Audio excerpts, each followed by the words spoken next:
Shalom fam, saya hanya ingin berbagi pendapat peribadi saya tentang edisi Natal ini ya.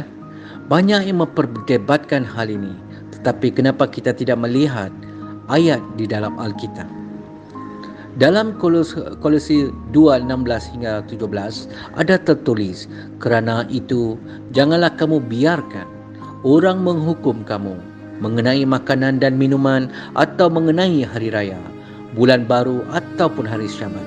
Semuanya ini hanyalah bayangan dari apa yang harus datang, sedang wujudnya ialah Kristus.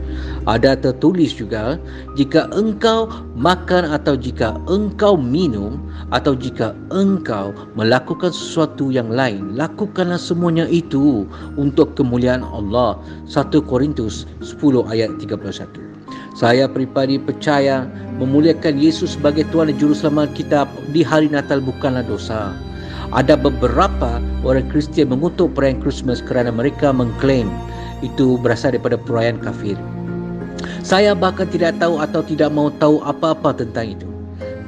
Apa yang saya mau tahu, saya ingin mengasihi Kristus, saya ingin memberitakan Kristus, berbagi tentang Kristus, memuliakan Kristus dengan segala cara yang kita bisa. Haleluya. Banyak yang melupakan pesanan cinta Allah kepada umat manusia. Dalam Yohanes 3 ayat 16, kerana begitu besar kasih Allah akan dunia ini, sehingga Ia telah mengaruniakan anaknya yang tunggal, supaya setiap orang yang percaya kepadanya tidak binasa, melainkan beroleh hidup yang kekal. Haleluya. Dan juga putra Yesus Kristus rela mengorbankan nyawanya sendiri hanya demi kita, saudara-saudari, dengan rela mati di kayu salib untuk dosa-dosa kita. Kerana kasih karunia dan kasih Bapa bagi kita, sekarang kita memiliki Roh Kudus untuk membantu kita untuk mencintai Bapa dan Putera dengan lebih dalam. Haleluya. Kita perlu mengabarkan pesanan kasih dari Tuhan ini, saudara-saudari, kepada semua orang. Banyak yang masih belum tahu siapa sebenarnya Tuhan yang hidup dan benar. Sebahagian kelompok tidak percaya bahawa Yesus adalah Tuhan, dan sebahagian lain pula menyangkal keberadaan Yesus di bumi. Mereka mengklaim Yesus tidak pernah lahir sama sekali. Sungguh menyedihkan. Jika kita tidak berkhotbah atau mengingati Yesus yang lahir di dunia ini 2000 tahun yang lalu, siapa lagi yang akan lakukan? Kita semua perlu memahami pesan keselamatan Tuhan dalam hidup kita. Pesanan yang mudah untuk diingati. Yesus lahir, Yesus mati di kayu salib untuk dosa-dosa kita, Yesus bangkit dari kematian, Yesus naik ke syurga dan duduk di sebelah kanan Bapa. Dia akan datang kembali untuk menghakimi yang hidup dan yang mati. Dia akan datang untuk menyelamatkan mereka yang mencintai dan hidup sesuai dengan kehendak Tuhan. Dan Dia juga akan datang untuk membinasakan semua orang jahat dan tidak benar. Ada tertulis dalam 1 Tawarik 16 ayat 24, ceritakanlah kemuliaannya di antara bangsa-bangsa dan perbuatan-perbuatannya yang ajaib di antara segala suku bangsa. Haleluya, amen. Tanpa Kristus lahir ke dunia ini, semua orang ditakdirkan masuk neraka, kerana semua orang telah berbuat dosa dan kehilangan kemuliaan Allah. Saudara-saudari, tanpa Kristus itu berarti tidak ada keselamatan sama sekali. Hanya dengan satu nama yang diberikan kepada kita untuk diselamatkan, dan namanya adalah Yesus Kristus. Haleluya. Kita semua harus bersyukur atas apa yang Tuhan telah lakukan bagi kita. Jujur saja, kita tidak bisa mengatakan dengan pasti tangan dan hari mana tepatnya Yesus lahir di dunia ini. Tetapi kita bisa memberitakan atau membahagikan tentang kelahirannya kepada siapa saja untuk memuliakan Dia dan untuk memuliakan Tuhan. Natal adalah hari yang cocok untuk berbagi tentang kelahiran Yesus. Amen. Bagi saya, tidak ada salahnya merayakan Kristus Yesus. Banyak dari kita masih merayakan ulang tahun mereka.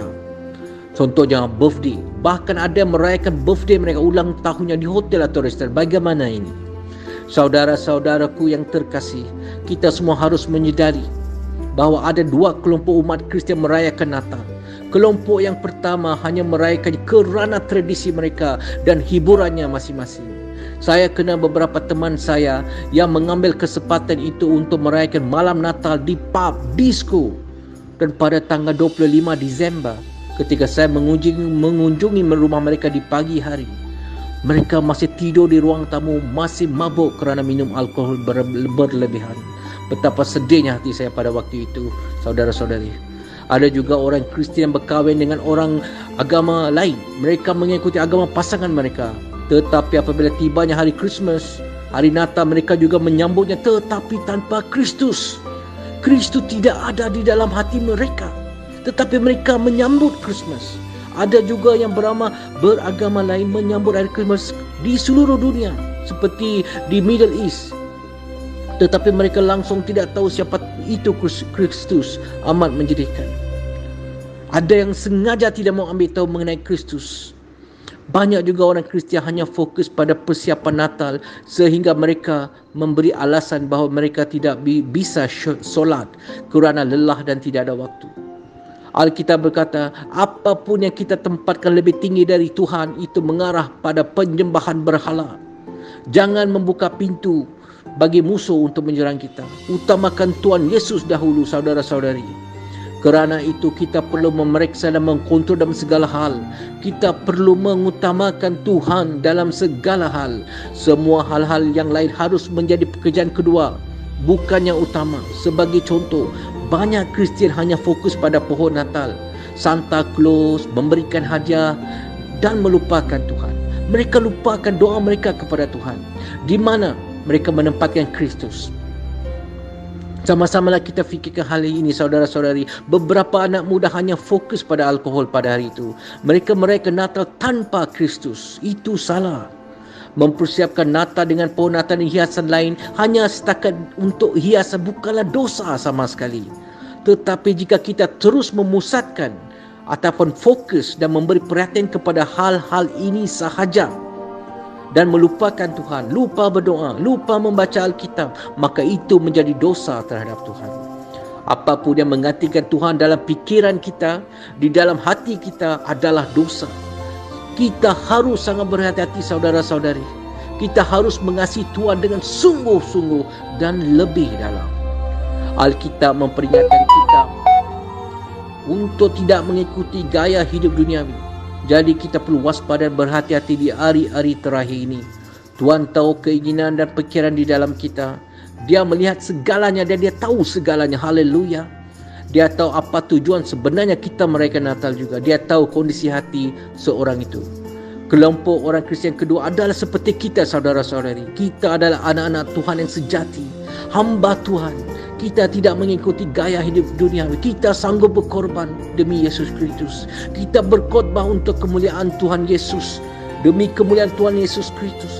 Natal adalah waktu yang paling tepat untuk membahagikan tentang kabar baik Kristus kepada dunia. Haleluya, amen. Kita dapat memanfaatkan kesempatan ini dengan berdoa bersama keluarga pada hari Natal, saudara-saudari. Kita menyanyikan kidung pujian bagi Tuhan, mendengarkan lagu-lagu rohani yang indah, membaca firman Tuhan, merenungkan janji-janji Tuhan dalam hidup kita. Berterima kasih kepada Tuhan atas apa yang telah Dia lakukan untuk kita selama ini dan juga putranya Yesus. Haleluya. Terima kasih Tuhan Yesus Kristus, terima kasih Roh Kudus, terima kasih Bapa. Kita juga dapat menyiapkan makanan minuman yang enak untuk kemuliaan Tuhan dan berbahagia dengan cara Kristus. Segala kemuliaan untuk Tuhan kita. Haleluya. Kita bisa memakai baju baru, menyambut para tamu untuk berkunjung ke rumah kita dan membahagikan pesan Kristus Yesus kepada para tamu, bahkan kepada orang yang tidak percaya. Ini adalah salah satu cara untuk membawa lebih banyak jiwa kepada Kristus.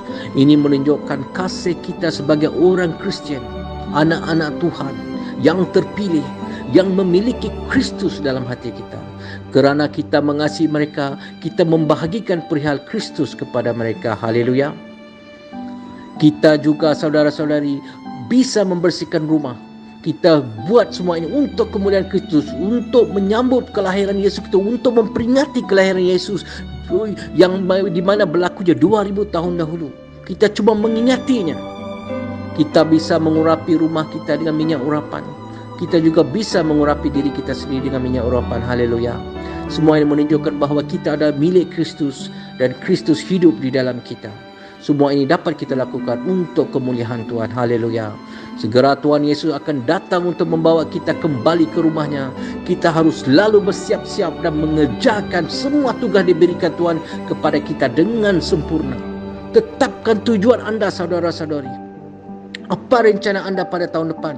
Apa rencana anda pada hari-hari yang akan datang? Maksud saya untuk memenangkan lebih banyak jiwa bagi Kristus. Dan bagaimana anda dapat memuliakan Kristus di masa depan? Bagaimana untuk membawa jiwa-jiwa masuk ke pelayanan? Bagaimana?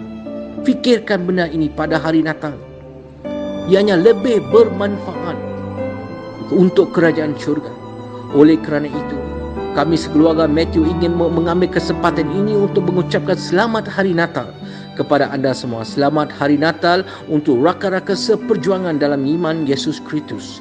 Tuhan memberkati kita semua. Haleluya. Puji Tuhan Yesus Kristus. Segala kemuliaannya untuk Tuhan seorang, untuk Tuhan Yesus Kristus. Haleluya. Segala kemuliaan kepada Tuhan Yesus Kristus. Haleluya. Haleluya.